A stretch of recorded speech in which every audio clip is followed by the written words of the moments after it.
Hi guys, Christina Blackfeather here, and I'm gonna just try and make this a short one. I'm actually sick, so I don't have my vocal strength right now. But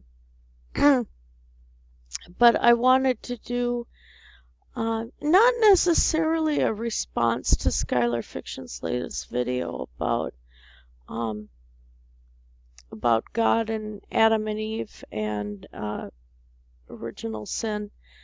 Basically, he's addressed what has happened with Adam and Eve, and why is it that everybody has since been responsible for what supposedly those two people did. Um, which, if you believe in an originating story for humanity, a lot of them are like that. But he gets into, that it was a setup, and basically there was lots of other ways that, if that origin story is correct, which there's a ton of origin stories out there, it was pretty cruel to put something beautiful and tempting in the garden in the first place, and to set two children in there, because basically Adam and Eve were children. They had no idea of right or wrong. They had no concept of good and bad. They had no concept of disobeying. They were little kids mentally. So to not put protections around the tree of knowledge of good and evil, and or to even put it there in the first place, it was just kind of a cruel act. And then to punish humankind beyond that was also cruel. Your children were being penalized for being children. And according to that mythology in the Old Testament, the rest of humankind was paying for what emotional children had done. So very good synopsis by Skylar on this one, and I thought it was very thought-provoking, because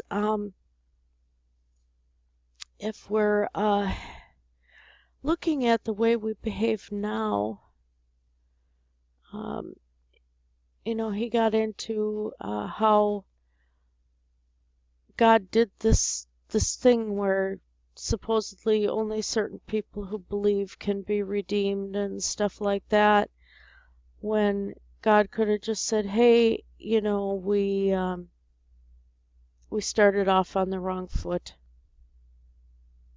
And Skylar's best one, which I really enjoyed, is he said, what if God turned around and said, you know what, I'm going to birth myself and take a bite of this apple too.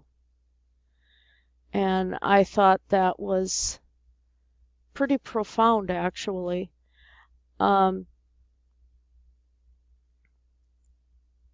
to how it applies to pagans and to just people in general,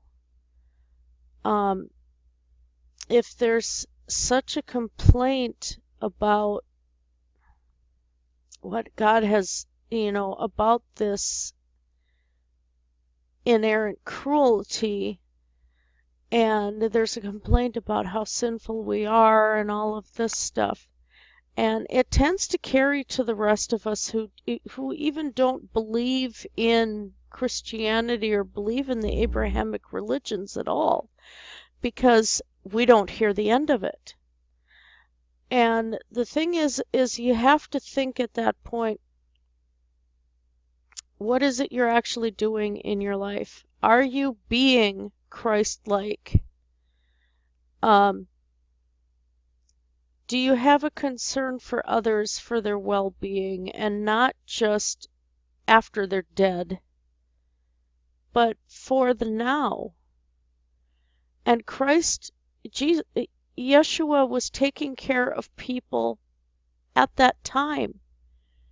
He was bringing back the dead. He was healing people. He was feeding people. Now, some of these stories have come um, from previous cultures and stuff like that, and previous deity stories. But there was a reason that these stories about uh, a Savior God hung around, because that's what people idolized, was somebody who would reach out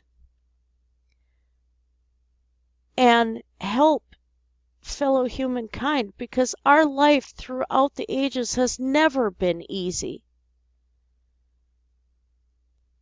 And so I think the lesson to gain from this, to gain from the Christian story of Yeshua and Christ, is that we need to reach out. And don't just sit there and get so caught up in the other world, in what is beyond,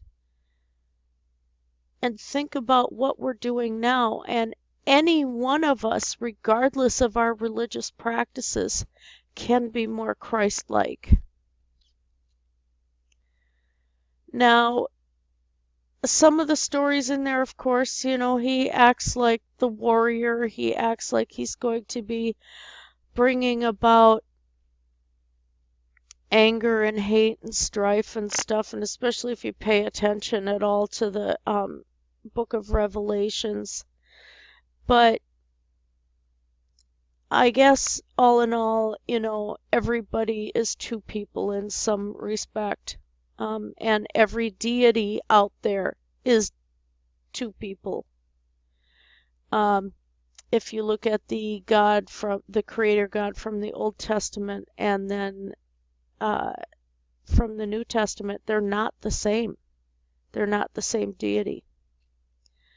And so I think the warlike and the healer were probably two different aspects of the same deity. Just like in the Aztec, the goddess for pleasure and the goddess for bodily waste and garbage was the same one. It's all about that balance, which I've said before, Christianity is lost. But if you look at the warlike tendency, also that can mean that we need to have internal strength to survive in this world. We kind of have to be strong, especially with all the stupid stuff going on in the government and the people that run everything and control everything. We kind of have to be very strong against that, and to not lose our heads, and not lose ourselves in the process. And that requires a warrior. So if we have the two aspects of Christ being the healer and the warrior, and the healer is not just physical healing, but taking care, whether it's education, food, clothing, medical, having concern, for the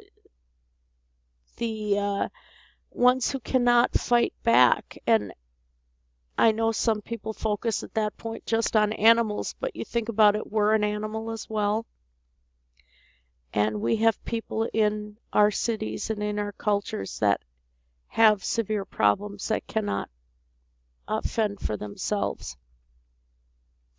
Whether it's for mental illness, or,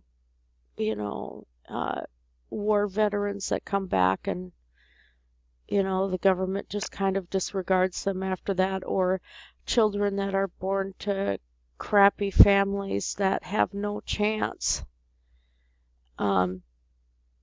without outside help. And So while that sounds a little bit SJW, in some respects it isn't, because if we don't look beyond ourselves, our society is going to fall. And what this means is we have to make a network of people who are willing to look beyond themselves and try to better this place, whether it's getting involved in politics, whether it's helping, volunteering at food shelves, whether it's learning medicine and going out to help others, whether it's learning veterinary medicine and going out to help animals, all of this. But we do need to have some concern for other people, and that goes beyond one religion. That spans everybody. We need to throw the religious crap aside and be more Christ-like.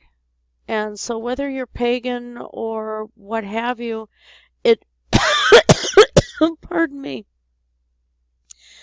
it is a story that's well worth looking into, if anything, for the lesson that can be gleaned from it.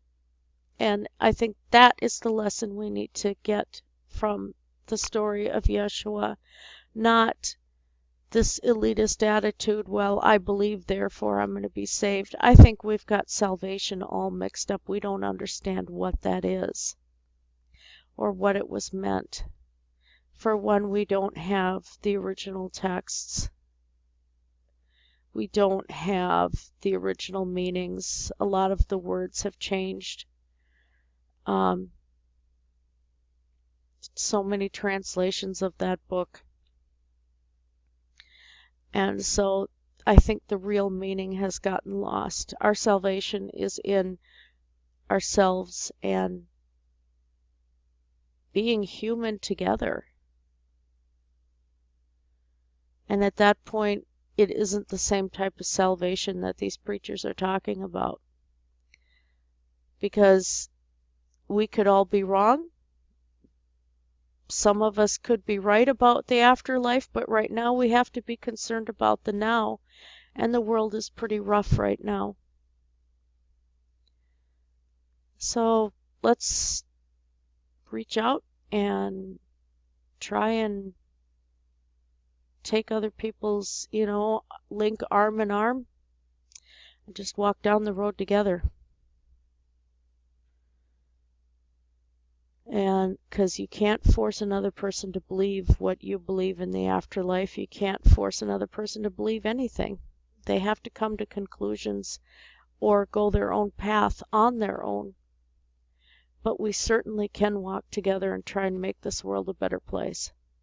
So yeah, that was inspired by Skylar Fiction, and I will put the link to his video below. I recommend you guys go check it out. Blessed be everybody.